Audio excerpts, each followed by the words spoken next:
உலக புகழ்பெற்ற வேளாங்கண்ணி பேராலய ஆண்டு பெருவிழா இன்று மாலை கொடியேற்றத்துடன் தொடங்குகிறது. பல்வேறு ஊர்களிலிருந்து அங்கு பக்தர்கள் திரண்டிருக்கிறார்கள். கூடுதல் தகவல்களை வழங்குவதற்காக நம்முடைய செய்தியாளர் சகாதேவன் இணைகிறார். சகாதேவன், அங்கு லட்சக்கணக்கான பக்தர்கள் குவிந்திருக்கக்கூடிய காட்சிகள் நம்ம பார்க்க முடிகிறது. என்ன மாதிரியான ஏற்பாடுகள்லாம் செய்யப்பட்டிருக்கு? விவரங்கள். உலக புகழ்பெற்ற வேளாங்கண்ணி பேராலயத்தில் வழக்கமான அதே உற்சாகத்தோட அந்த பேராலயத்தினுடைய திருவிழாவானது தொடங்கி இருக்கிறது. இன்று மாலை 6 மணிக்கு கொடி ஊர்வலம் தொடங்கி பேராலய கோபுரத்தில் அந்த கொடியானது புனிதம் செய்யப்பட்டு ஏற்றப்பட இருக்கிறது. திருவிழா தொடங்கப்பட இருப்பதை முன்னிட்டு தமிழகம் மட்டுமின்றி வெளி மாநிலங்கள், வெளிநாடுகள் என ஏராளமான பக்தர்கள், லட்சக்கணக்கான பக்தர்கள் வேளாங்கண்ணியில் குவிந்த வண்ணம் இருக்கிறார்கள். தமிழக அரசு சார்பாக சிறப்பு பேருந்து உள்ளிட்ட ரயில்கள் வசதிகளும் ஏற்பாடு செய்யப்பட்டிருப்பதால் பல்லாயிரக்கணக்கான பக்தர்கள் இங்கு குவிந்திருப்பதை நம்மால் பார்க்க முடிகிறது. குறிப்பாக அதிக அளவிலான பக்தர்கள் காலையிலிருந்தே இங்கு திரண்டிருப்பதால் மாவட்ட காவல்துறை சார்பாக திருச்சி மண்டல ஐஜி கார்த்திகேயன் தலைமையில் கிட்டத்தட்ட ஒரு 6 ஏடிஎஸ்பிக்கள், 4 மாவட்ட எஸ்பிக்கள், அதே போல 65 காவல் ஆய்வாளர்கள், உதவி ஆய்வாளர்கள் என கிட்டத்தட்ட 3000க்கும் மேற்பட்ட போலீசார் பாதுகாப்பு பணியில் ஈடுபட்டுக் கொண்டிருக்கிறார்கள். குறிப்பாக இந்த திருவிழாவில் கொடியேற்றத்தை பார்க்க வேண்டும், கொடியேற்றத்தில் கலந்து கொள்ள வேண்டும், தங்களுடைய நேற்றைய கடன்களை நிறைவேற்ற வேண்டும் என்ற மிகுந்த எதிர்பார்ப்போடு நடைபாதையாகவும் ஏராளமான பக்தர்கள் இங்கு வந்ததை நம்மால் பார்க்க முடிகிறது. பேராலய பங்கு தந்தையிட பேசலாம். ஃபாதர், இந்த வருஷம் வழக்கமான உற்சாகத்தோடு அந்த திருவிழா தொடங்கி இருக்கிறது. எதனால் வருஷம் வரக்கூடியவருடைய பக்தர்களுடைய கூட்டம் அதிகரிச்சுக்கிட்டே போகுது? இதுக்கான காரணம் என்னவென்றால் மக்களுடைய அந்த நம்பிக்கை. இரண்டாவது, நாம் கொரோனாவுக்கு பிறகு நம்ம ஏறக்குறைய இப்போ இந்த அனைத்து விதமான தயாரிப்பு நம்ம மக்களுக்காக ஏற்பாடு செய்து கொண்டிருக்கின்றோம். எனவே சென்ற ஆண்டு 2023-22 விட கூட்டம் அதிகமாக இருந்தது. இந்த ஆண்டு அதை விட அதிகமாக இருக்கும் என்று சொல்கிறார்கள். ஏன்னா சென்ற ஆண்டு 10 13 லட்சம் மக்கள் வந்ததாக ஒரு கணக்கெடுப்பு சொல்லுகின்றது. எனவே மக்களுக்கு இங்கு வருகின்ற எல்லா பக்தர்களுக்கும் நாம் ஏறக்குறைய ஏற்பாடு செய்யணும். அதை விட இன்னொரு கருத்து என்னவென்றால், வருகின்ற பக்தர்களுடைய எண்ணிக்கை, பாத யாத்திரைகளுடைய எண்ணிக்கை அதிகம். காரணம் என்னன்னா, சாதாரண மக்கள் அன்னையினிடத்தில் வருகிறார்கள். இதில் இந்து மக்கள் அதிகமாக வந்து கொண்டிருக்கிறார்கள். இது அன்னை ஆரோக்கிய அன்னை திருத்தலமானது 3 மதங்களுடைய ஒரு ஐக்கியனாக இருக்கிறது. எல்லா மக்களும் வர்றதுனால, மக்கள் ஒருவரை பார்த்து நம்பிக்கையோடு வர்றதுனால ஒவ்வொரு ஆண்டும் கூட்டம் கூடிக்கொண்டே இருக்கிறது. அந்த கூட்டம் கூடுவது மட்டுமல்லாமல் மக்கள் மீது கொண்டிருக்கின்ற அந்த நம்பிக்கை, அந்த அன்னை மீது கொண்டிருக்கிற நம்பிக்கையினால கூட்டம் வர்றது. நாங்கள் திருத்தலம் சார்பாக ஒவ்வொரு ஆண்டும் மக்களுக்கு செய்கின்ற ஏற்பாடுகள், குறிப்பாக சாப்பாடு, மிக 30 ரூபாய்க்கு நம்ம சாதாரண மக்கள் வாங்குகிற சாப்பாடு கொடுக்குறோம். நல்ல தண்ணீர் வசதி, ஏறக்கூடிய 10 இடத்துல மெடிக்கல் கேம்பு போட்டுக்கிறாங்க. மெடிக்கல் கேம்பு டாக்டர்ஸ் 10 இடத்துல போட்டுக்கிறாங்க. காவல் அதிகாரிகள் அதிகமான. சென்ற ஆண்டு பார்த்தீங்கன்னா மக்களுக்கு ஒரு பயம் இருக்கும்.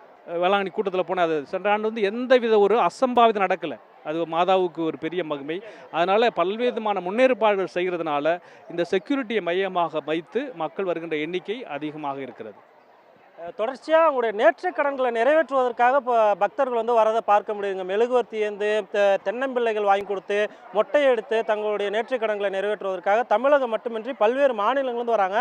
நிறைய பக்தர்கள் இருக்காங்க, பேசலாம். நீங்கள் எந்த பகுதியிலேருந்து வரீங்க? ஃபர்ஸ்ட் டைமா, எத்தனாவது வருஷமாக வேளாங்கண்ணி திருவிழாவை பார்த்துருக்கிறீங்க? அதை பற்றி சொல்லுங்கள்.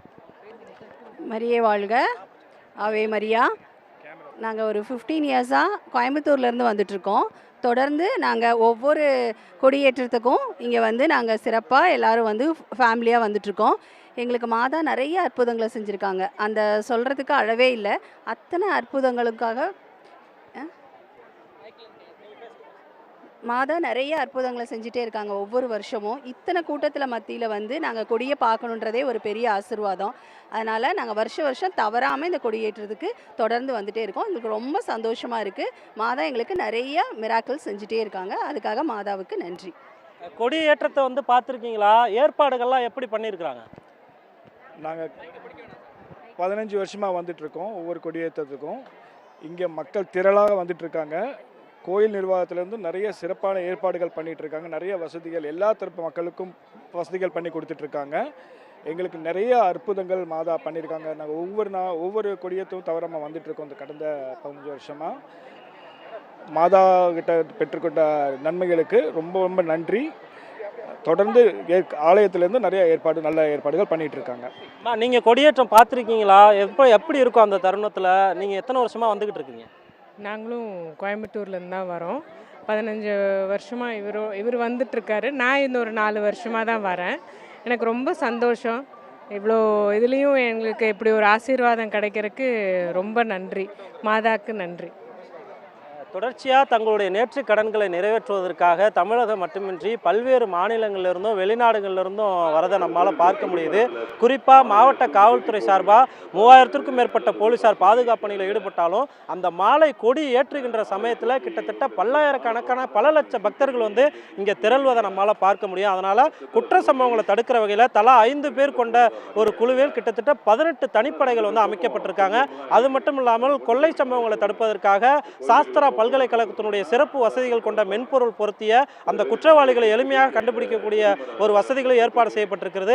அதே போல திருவிழா காலங்களில் கூட்டத்தில் தங்களுடைய குழந்தைகள் வந்து காணாமல் போனால் அந்த குழந்தையோட புகைப்படத்தை வச்சே மென்பொருள்களை கொண்டு அவர்களை பெற்றோரிடம் அந்த குழந்தையை சேர்ப்பதற்குண்டான அனைத்து ஏற்பாடுகளும் சிறப்பான வசதிகளாகவும் செய்யப்பட்டிருப்பதாகவும் மாவட்ட நிர்வாகம் தெரிவித்திருக்கிறது.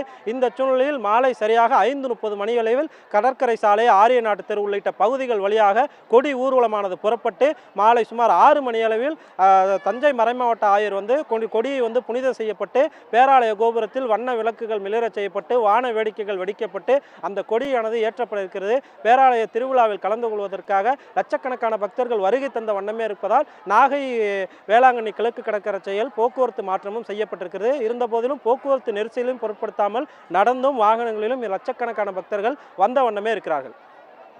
விவரங்களை வழங்கியமைக்கு நன்றி சகாதேவன். உடனுக்குடன் செய்திகளை தெரிந்து கொள்ள சன் நியூஸ் பெல் ஐகானை கிளிக் பண்ணுங்க.